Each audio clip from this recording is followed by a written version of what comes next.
Salut à tous et bienvenue à ce 12e épisode de la musique en tout genre. Durant l'été, j'ai préparé une série de 5 vidéos qui présenteront les différentes périodes de la musique tout en restant dans la sphère de la musique classique, ou musique savante pour certains. Ces vidéos porteront donc chacune sur une période de la musique classique, à savoir le Moyen-Âge et la Renaissance, que j'ai mis dans une seule vidéo pour une raison que j'expliquerai plus tard, le baroque, le classicisme, le romantisme et la musique du 20e et 21e siècle, que l'on peut considérer comme de la musique moderne. Dans ces vidéos, j'expliquerai comment ces différentes périodes sont apparues dans l'histoire de la musique, ce qui les caractérise ainsi que les différents compositeurs qui les représentent. Et vu qu'ici je serai en train de parler d'une période concrète, je pourrais plus m'attarder sur les compositeurs que dans ma vidéo sur l'histoire de la musique classique où j'ai quand même vachement survolé ce sujet. Bref, commençons par les deux premières périodes, le Moyen-Âge et la Renaissance.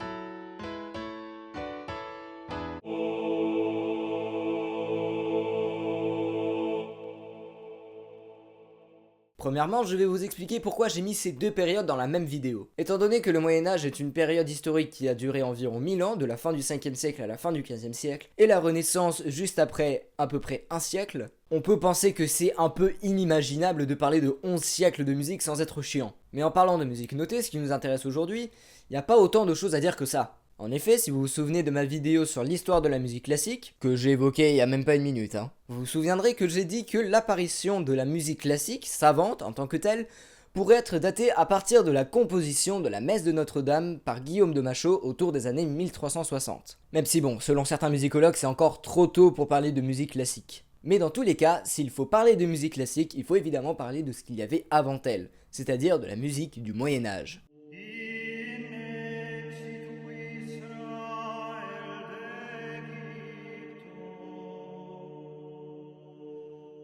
Premièrement, quelle était l'utilisation de la musique au Moyen-Âge? Quelle était sa fonction? En pleine période de domination ecclésiastique, la musique servait beaucoup à la liturgie, très majoritairement catholique. Je vous rappelle que le protestantisme n'existait pas encore, que le judaïsme était très minoritaire et oppressé par la domination de l'église, et que les autres religions connues ne couraient pas encore les rues d'Europe. Dans la sphère de la musique servant à la liturgie catholique médiévale, on peut notamment parler du chant grégorien qui aurait été instauré par le pape Grégoire Ier à la fin du 6e siècle. Oui, aurait, parce qu'en fait on n'est pas vraiment sûr à 100%, vu que les mecs à l'époque ils aimaient bien mettre un peu de légendaire dans leurs faits historiques, ce qui facilite pas beaucoup la tâche aux historiens. D'un point de vue musical, on peut dire que le chant grégorien puise ses origines, premièrement, du chant vieux-romain pratiqué par les chrétiens de la péninsule italique, et le chant gallican pratiqué par les chrétiens de Gaule. Le chant grégorien a pris une importance tellement énorme qu'il est encore pratiqué aujourd'hui dans de nombreuses églises catholiques, et que beaucoup de compositeurs y ont fait référence dans leurs œuvres, surtout des compositeurs de la période romantique.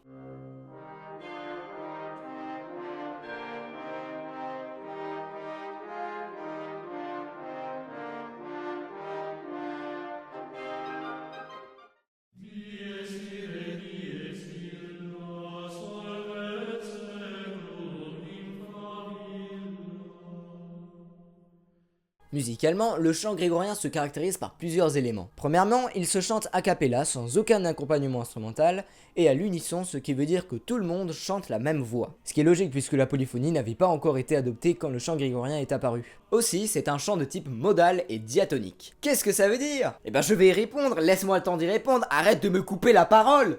Merde! Bref, la musique modale, c'est une musique qui utilise des gammes autres que les gammes majeures et les gammes mineures. Mais il faut savoir que dans ces gammes, ces modes, il n'y a pas d'altération accidentelle, pas de dièse, pas de bémol. A la place, nous avons 6 notes qui correspondaient aux 6 notes qui étaient utilisées à l'époque. Le mode ionien pour le do, le mode dorien pour le ré, le mode phrygien pour mi, le mode lydien pour fa, le mode mixolydien pour sol, et le mode éolien pour la. Le chant grégorien est aussi un genre de musique où le texte prime sur la musique. On fait une mélodie à partir d'un texte, et pas l'inverse, puisque le texte existait déjà, il faut juste le mettre en musique. Il y a aussi un rythme très libre, on ne peut pas percevoir de véritables pulsations, Et les vocalises sont très nombreuses. Les vocalises, c'est les syllabes qui se prolongent sur plusieurs notes. Quant à la notation, il y en a plusieurs types, mais ici pour simplifier on va parler que des deux principales. La première, plus ancienne, est un simple texte avec des neumes, des petits signes autour des mots qui indiquent comment la mélodie doit être chantée. Mélodie ascendante, descendante, tout ça. Et oui, c'est le même système que je vous avais présenté dans ma vidéo sur la musique juive avec lequel on lit la Torah. Oh bah dis donc, toutes mes vidéos sont liées, c'est quand même dingue ça! Le second type de notation correspond beaucoup plus à celui que l'on connaît aujourd'hui, mais dans une version beaucoup plus simplifiée. Il n'y avait pas de clé en début de portée, pas d'armure, pas d'indication de mesure, ni même de mesure. Mais il n'y a pas que la musique grégorienne dans la musique catholique médiévale, puisque c'est aux alentours du 9e siècle qu'apparaîtra la première forme de polyphonie notée. Elle proposera donc autre chose que le chant grégorien pur. En effet, l'apparition de la polyphonie va porter de la nouveauté à la musique en général, avec premièrement l'apparition de l'organum, une voix principale accompagnée d'une autre voix faisant office de bourdon, chantant donc une note tenue servant de base à la mélodie.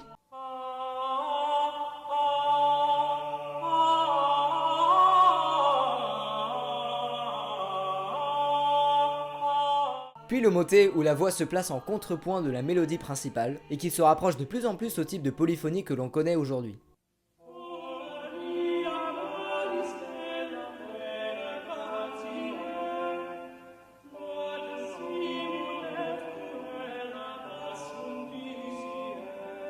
C'est donc dans cette période qu'ont commencé à apparaître des œuvres sacrées à plusieurs voix. Mais des règles devaient être strictement respectées en ce qui concerne le contrepoint, c'est-à-dire la rencontre de différentes mélodies, différentes notes qui à l'époque étaient notées avec des points.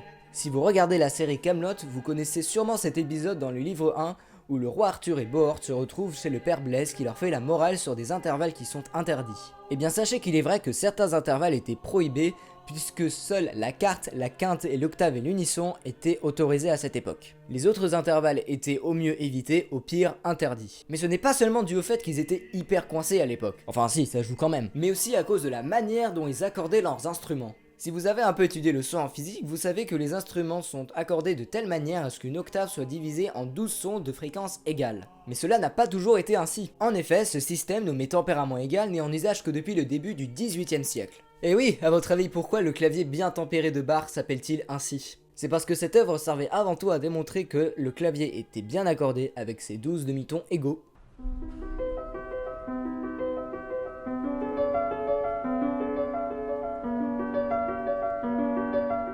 Mais avant cela, au Moyen-Âge, on utilisait le système d'accordage pythagoricien et plus tard, à la Renaissance et au début du baroque, le mésotonique, qui mettait en valeur les intervalles les plus utilisés, comme la quinte, la quarte, et qui faisait sonner faux, enfin dissonant, les intervalles les moins utilisés. Par exemple, si je joue un accord de Do majeur très utilisé à cette époque-là en mésotonique,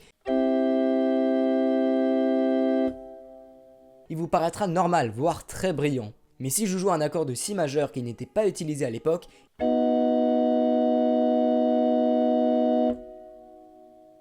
il sonnera faux pour notre oreille moderne.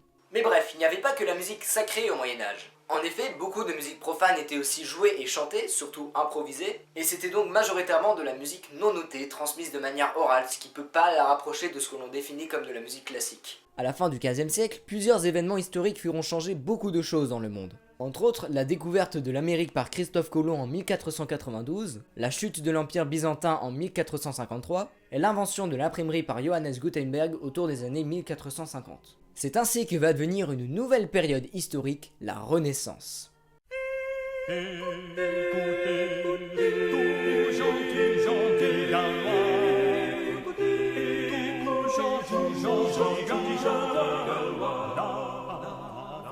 L'avènement de cette nouvelle période va donc avoir évidemment des conséquences sur l'écriture musicale et sur son utilisation dans la société européenne de l'époque. La musique de la Renaissance est donc, par rapport au Moyen-Âge, très novatrice dans le sens où l'on voit apparaître beaucoup de noms de compositeurs.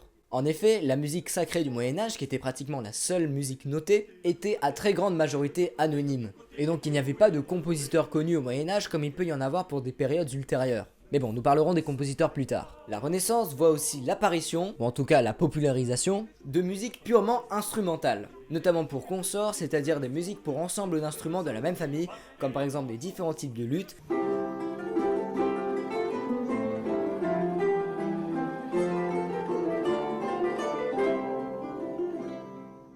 des viols,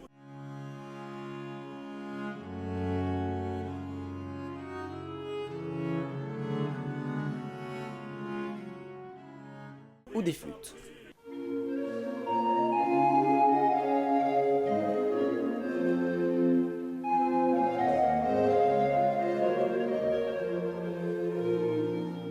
On voit aussi l'apparition de nouveaux genres musicaux comme le madrigal, des œuvres pour plusieurs voix a cappella, ou dont les voix chantées peuvent être remplacées par des instruments.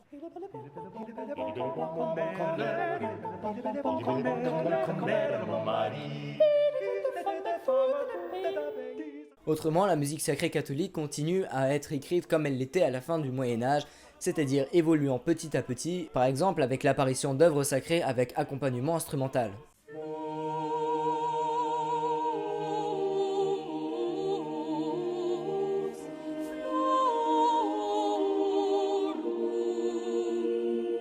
Voici maintenant quelques compositeurs du Moyen-Âge et de la Renaissance. Au Moyen-Âge, comme je le disais avant, on ne retient pas de compositeurs vraiment connus. Cependant, certains noms ou certains groupes se détachent. On peut parler par exemple d'un des plus vieux compositeurs attestés, qui est d'ailleurs une compositrice, Hildegard von Bingen.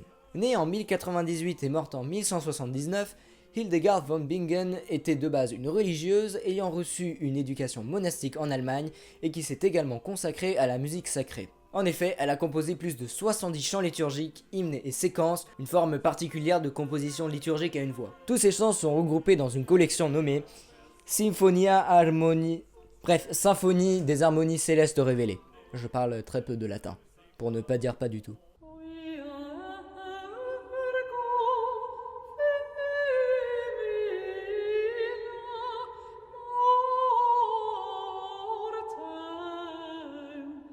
Elle a aussi composé un drame liturgique, une représentation théâtrale chantée sur un sujet sacré, Ordo Virtutum, l'ordre des vertus.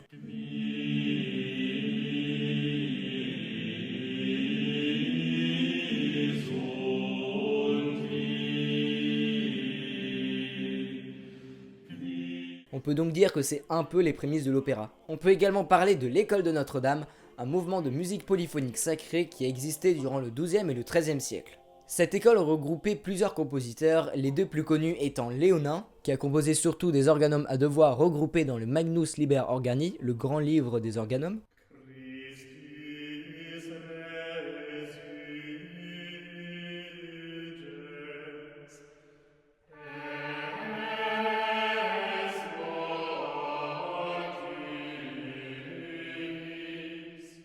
Et Perrotin, qui a surtout composé des œuvres sur des textes sacrés à 3 ou 4 voix. Un autre compositeur que j'avais d'ailleurs évoqué dans ma vidéo sur l'histoire de la musique classique est Guillaume de Machaut, un des plus importants compositeurs du XIVe siècle, et un français en plus. Cocorico! Né autour de l'an 1300 et mort en 1377, il a composé un peu de tout. Ses œuvres les plus connues sont la Messe de Notre-Dame, qui, comme je l'avais précisé dans ma vidéo sur l'histoire de la musique classique, pourrait être un point de départ à la musique classique.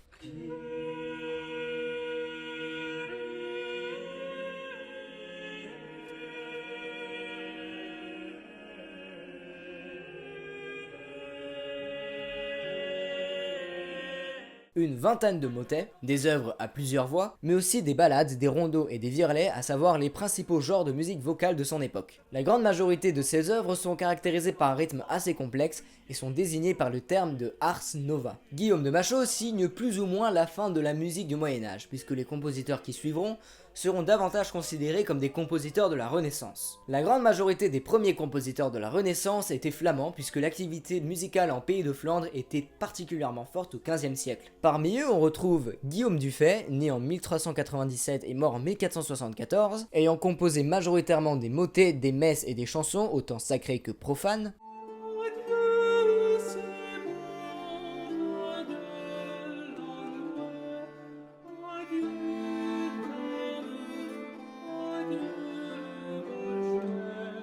Johannes Oegegem, né vers 1410 et mort en 1497, qui a composé des œuvres polyphoniques sacrées et notamment 14 messes.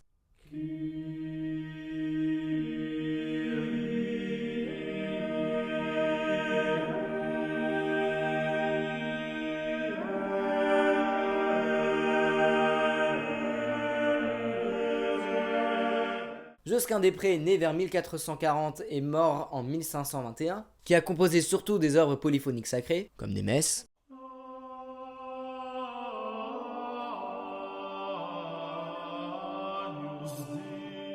et profane.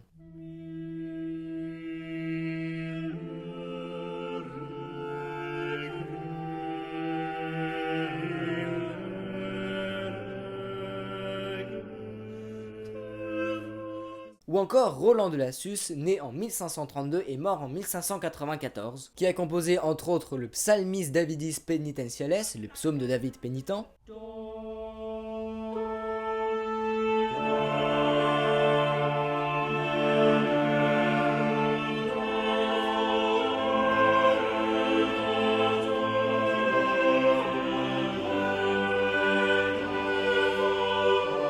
et d'autres motets. Mais nous retrouvons aussi des compositeurs dans d'autres pays comme en Angleterre, en pleine période de l'âge d'or anglais du théâtre élisabétain de Shakespeare, et nous retrouvons des noms comme Thomas Tallis, né en 1505 et mort en 1485 et qui a composé surtout des motets.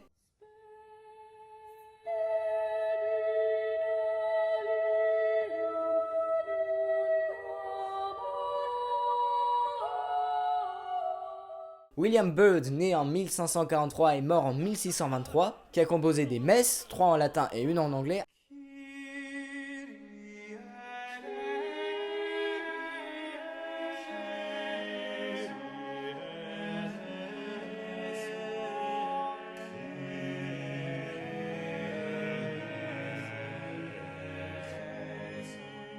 ainsi que 140 pièces pour clavier.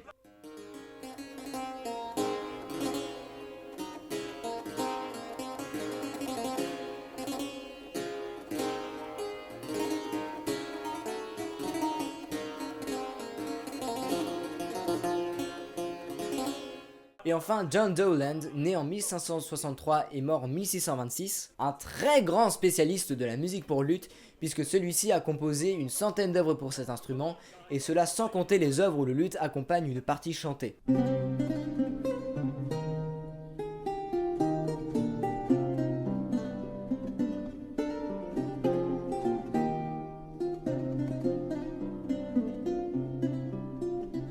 Nous avons aussi bien évidemment des compositeurs de la Renaissance en Italie, puisque c'est là-bas que la Renaissance est née. Comme par exemple Giovanni Pierluigi da Palestrina, né en 1525 et mort en 1594, qui a composé entre autres plusieurs messes. Son œuvre la plus connue est le Stabat Mater.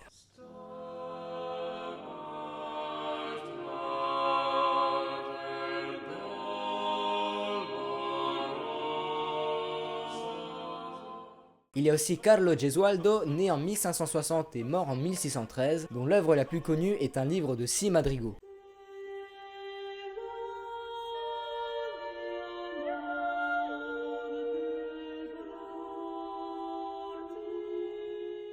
Nous avons aussi le compositeur espagnol Tomás Luis de Victoria, né en 1548 et mort en 1611, qui a composé un requiem pour Marie d'Autriche, infante d'Espagne.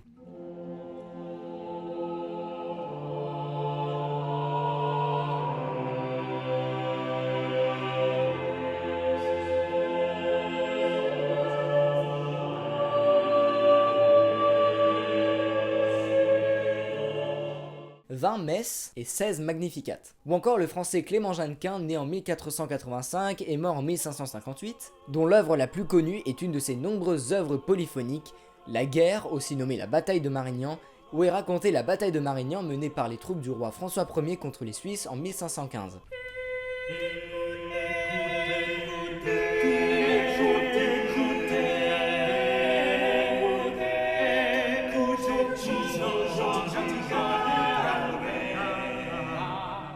Au début du XVIIe siècle, un certain Claudio Monteverdi a eu une idée qui révolutionnera le monde de la musique. En voyant son maître composer des oratorios, des œuvres chantées racontant une histoire, le jeune compositeur aura eu à son tour l'idée de composer des oratorios dans lesquels il aura ajouté une mise en scène et des acteurs interprétant le rôle des personnages qu'ils incarnent. C'est ainsi que va naître le nouveau genre de l'opéra et que va débuter une nouvelle période musicale, la période baroque. Mais cela, nous le verrons dans la prochaine vidéo. Merci d'avoir regardé la vidéo, j'espère qu'elle vous a plu. Si c'est le cas, n'oubliez pas de mettre un pouce bleu, de partager la vidéo, de vous abonner et d'activer la petite cloche afin d'être averti de la sortie de mes prochaines vidéos. Allez, salut!